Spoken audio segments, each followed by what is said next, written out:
c'est un homme du XVIIIe siècle, donc la femme a des droits, certes. La femme est un ornement, comme on disait à ce moment-là. Elle a totalement le droit d'écrire, de peindre, de faire ce qu'elle veut, hein, sauf Madame de Staël, parce qu'elle écrit contre lui. Mais on va dire il a une relation extrêmement classique, traditionnelle pour son temps, avec les femmes.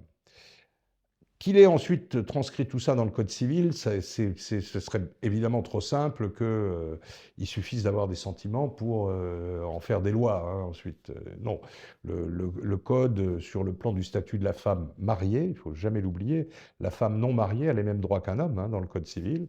Évidemment, la femme mariée, c'est 80% de la population féminine à cette époque. Le statut de la femme mariée, il le voit, lui, comme une espèce de constitution de la famille. C'est-à-dire, dans une constitution, il faut un chef. Le chef, ça va être le bon père de famille, comme disait le Code civil.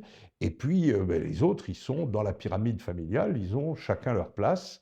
La femme a une place inférieure à celle du mari, mais les enfants ont encore une place inférieure à celle de la femme. Alors c'est évidemment une vision qui aujourd'hui nous révolterait, provoquerait des réactions, mais il faut toujours rappeler que c'était il y a 200 ans, qu'on sort d'une période où, contrairement à ce qu'on croit, la Révolution a brimé les femmes, hein, on a des exemples, Olympe de Gouges, etc. Enfin, on répète toujours les mêmes.